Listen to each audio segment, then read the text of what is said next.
지역의 이슈를 속 시원히 풀어보는 헬로 이슈 토크입니다. 4.15 총선 사전투표가 10일과 11일 이틀 동안 이뤄지는데요. 코로나19가 장기화됨에 따라 사전투표를 비롯해 4.15 총선 투표율이 저조하지 않을까 하는 우려가 큽니다. 코로나19 감염을 염려해서 투표를 포기할 수 있기 때문인데요. 특히 부천의 경우 광역동 전환으로 사전투표소가 36곳에서 10곳으로 줄어들어서 투표율이 낮아질 거라는 전망이 있습니다. 4.15 총선 안전하게 투표할 수 있는지 짚어보겠습니다. 정진욱 뉴스원 기자 그리고 손정윤 변호사와 함께합니다. 두 분 어서 오세요. 안녕하십니까. 반갑습니다. 자, 코로나19 확산이 좀 장기화되고 있습니다. 확진자가 많았던 부천도 최근에는 좀 주춤하다 확진자가 다시 나왔는데 요즘 추세는 어떻습니까? 일단은 신종 코로나 바이러스 감염증 확진자가 총 전국적으로는 한 300여 명이 넘어가고 있고요. 네. 부천 같은 경우는 현재까지 어제까지 74명이었습니다. 최근에 그 17일 날 네덜란드를 경유해서 국내에 입국한 프랑스 국적의 친구와 접촉한 20대 여성이 어저께 추가 확진자 한 명 나왔고요. 네. 어느 정도 조금 주춤하는 추세는 보이고 있지만 자꾸 해외에서 유입하는 사례가 자꾸 늘어나면서 그쪽 발로 자꾸 나오는 사례도 있고, 또 하나의 우려스러운 것은 강남 유흥주점에서 나온 사례처럼 네. 이런 분들이 지역적으로 생긴다면 부천도 좀 더 늘어날 수 있는 가능성이 있지 않나 생각하고 있습니다. 네.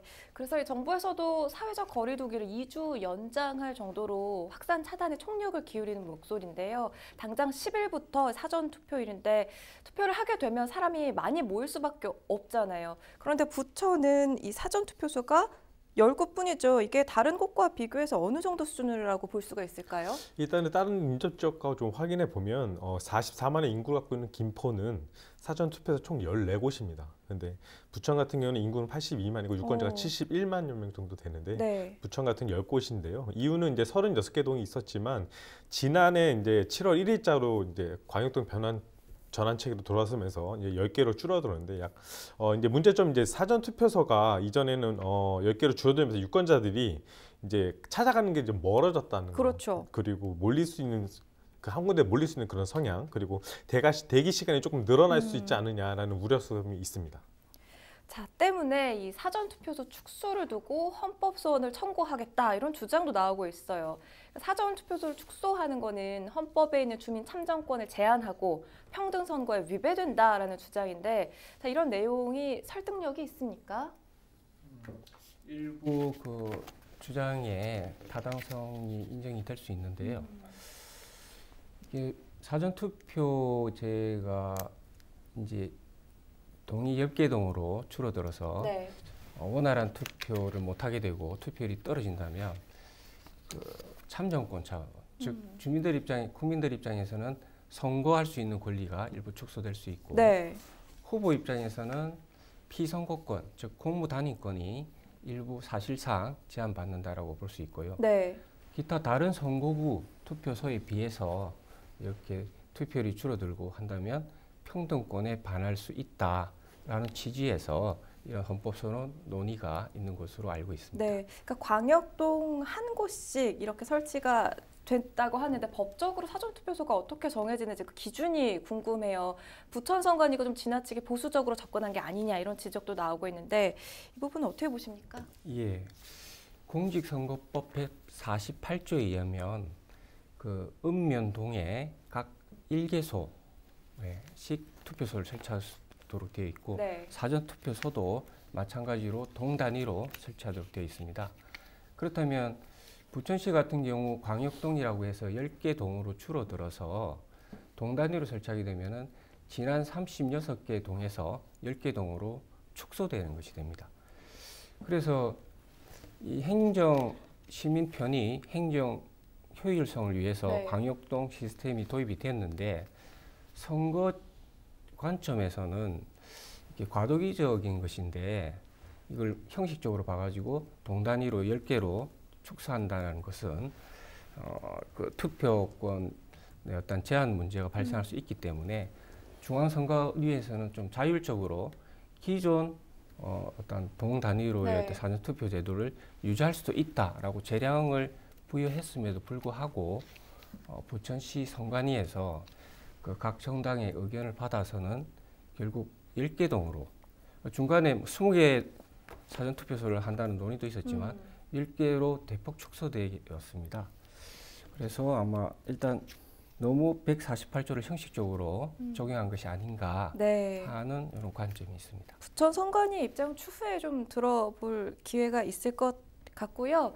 지금 코로나19 확산으로 투표를 꺼리는 사람들이 많은데 여기에 이렇게 부천의 경우는 사전 투표소까지 축소되면서 투표율에 영향을 미칠 수밖에 없다라는 의견이 우세합니다. 그런데 또 실제 투표 의향은 높게 나오고 있거든요. 이번 총선 투표율 좀 어떻게 보십니까? 예, 뭐 결과적으로 보면 말씀을 드리면 투표율이 좀 떨어지지 않을까라고 생각을 하고 있습니다. 네. 사전 투표는 2014년도에 지방선거에서 도입이 됐습니다. 그리고 지난 2016년도 총선에 있었고, 그리고 바로 지난 지방선거, 그리고 올해 이제 총선에서 사전투표제가 실시되고 있는데요. 네. 이제 조금씩 투표율이 올라가고 있었습니다.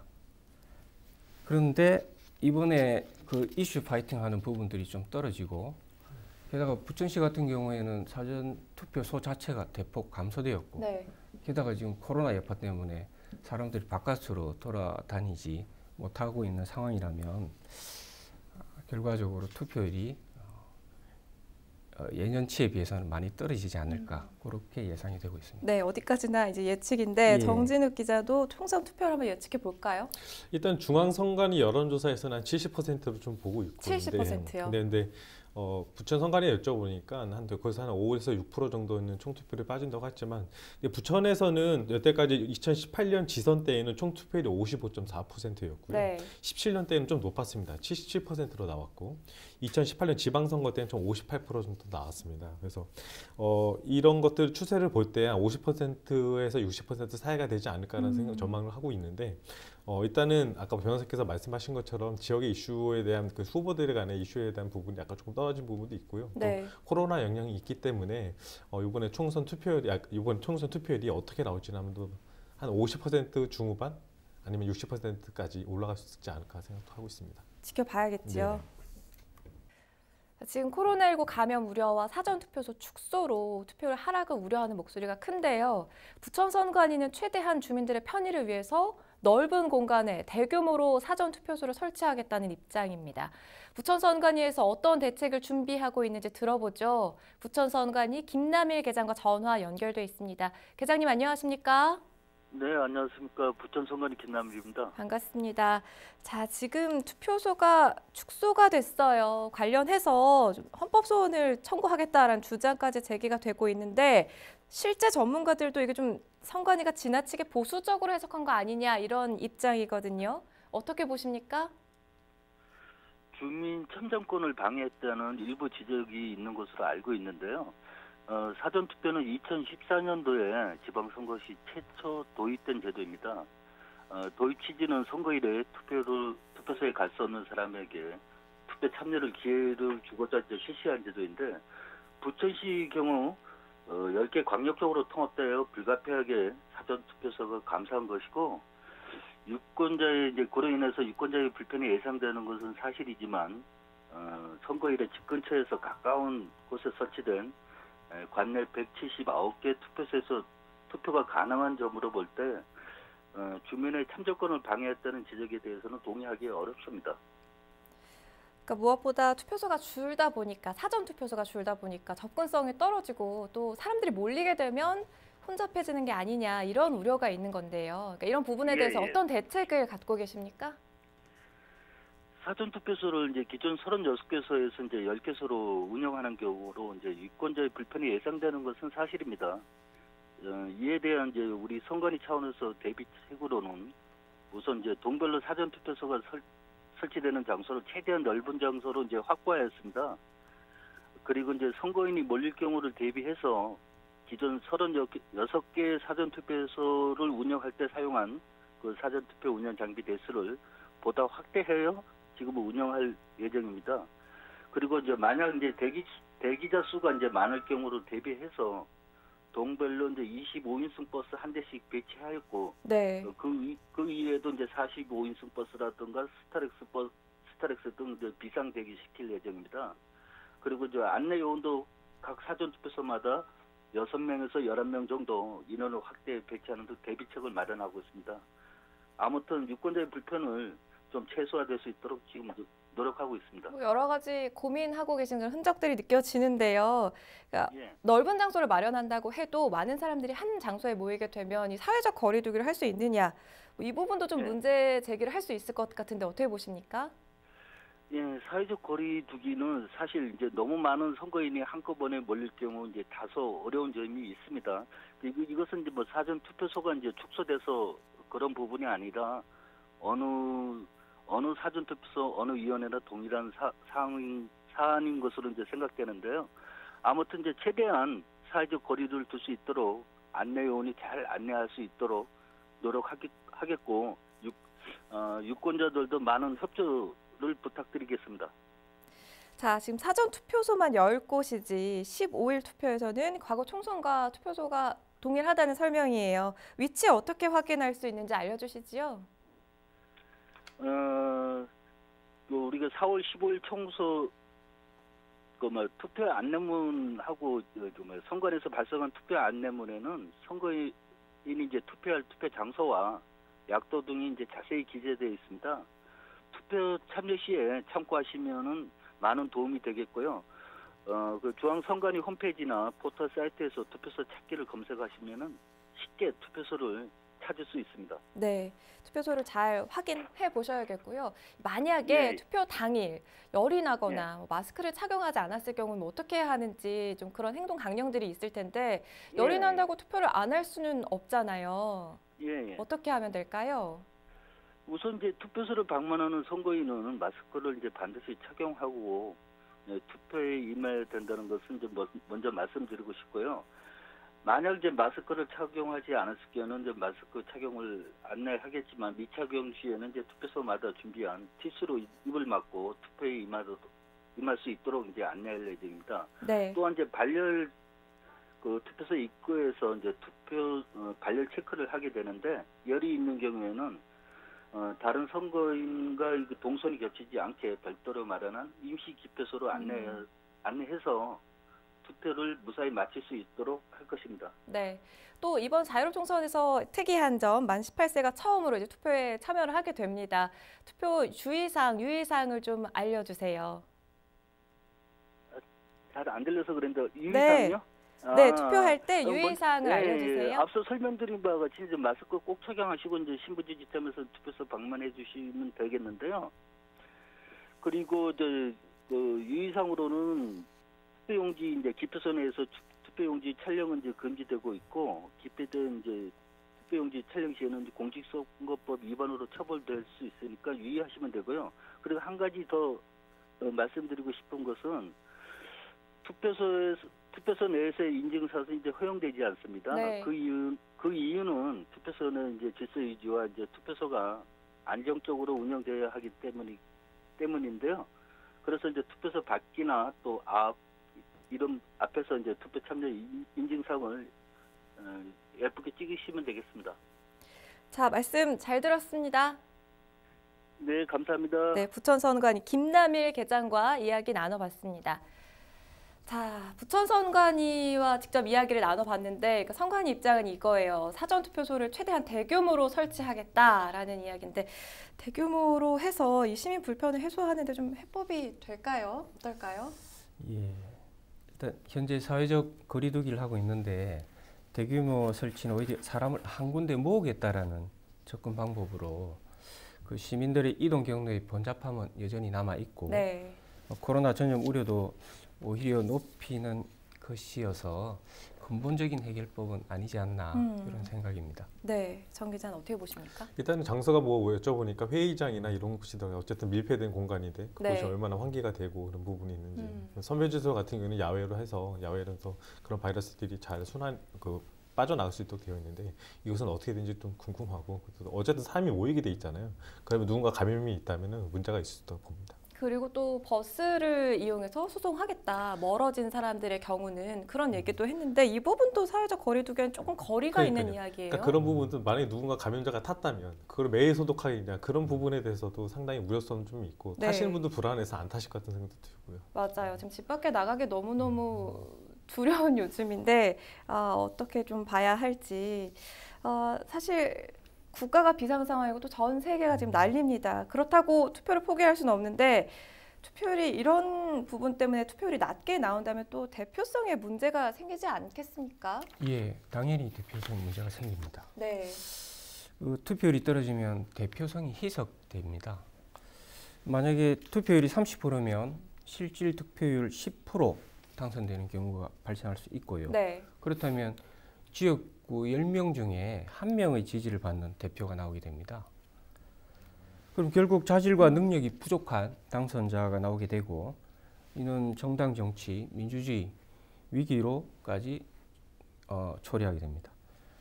최소한 50% 이상의 투표율은 보장될 수 있도록 이슈 파이팅을 하고 또 제도적으로 보완이 이루어져야 되는데 이번 사전 투표소가 이렇게 축소된 부분들은 오히려 그런 제도적 보완 부분에 있어서 역행하는 것이 아닌가 하는 생각입니다. 네.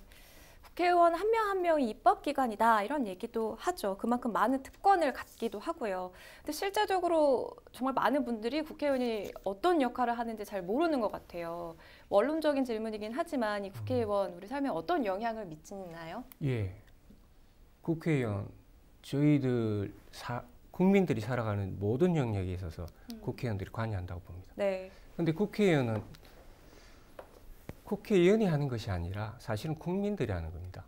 즉 대의민주주의죠. 네. 그 국회의원은 하나하나 국민을 대표해서 국회에 모여가지고 법률을 제안, 의결하고 정부 예산안의 심의 확정 그리고 결산 또 심사를 합니다. 그리고 국정 운영에 뭐 잘못된 부분이 있으면 감사하고 조사하는 일들도 하죠. 우리나라는 법치주의 국가입니다. 네. 네, 법치주의 국가에서 모든 일은 법에 근거하여 하고 또 법에 어겨서도 안 됩니다. 그런 중요한 법을 개정하는 일을 하는 것이죠.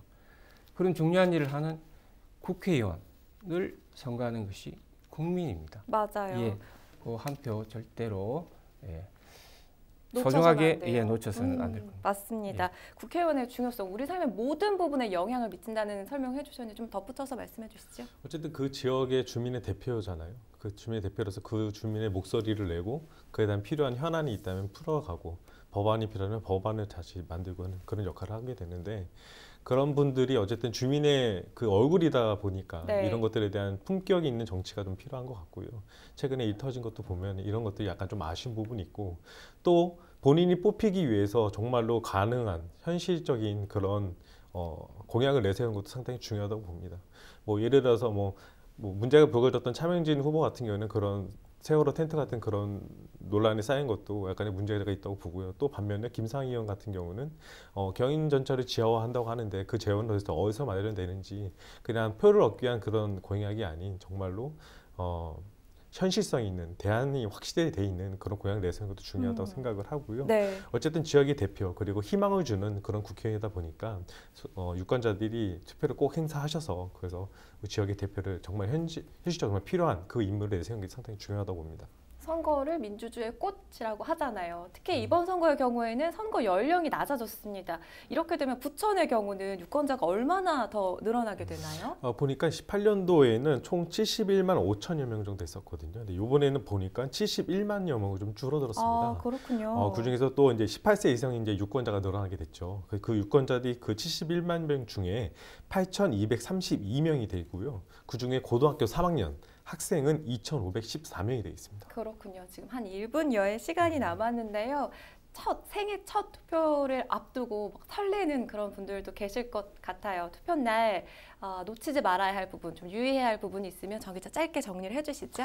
일단 마스크는 꼭 가셔야 되고요. 그리고 또 신분증 그리고 투표소 동사는 뭐 마스크를 주지 않는다고 하면 티슈를 준다고 하더라지만 네. 그래도 마스크는 가져가셔야 되고요. 그 신분증 꼭 챙겨셔야 되고 그리고 간에서 뭐 인증샷 요즘 많이 하잖아요. 그런 부분도 상당히 유의해야 될 부분이라서 거의 선관위에서 지시하신 대로 순차적으로 투표하신다면 별 무리 없이 투표가 진행될 것으로 보고 있습니다. 네, 코로나 전국에서 4.15 총선이 곧 열립니다. 그 전에 사전투표도 있고요. 자, 문제 없이 투표가 잘 치러질 수 있도록 오늘 이모저모 이야기 나눠봤습니다. 오늘 헬로 이슈토크 여기서 마무리하겠습니다. 함께해 주신 여러분 고맙습니다.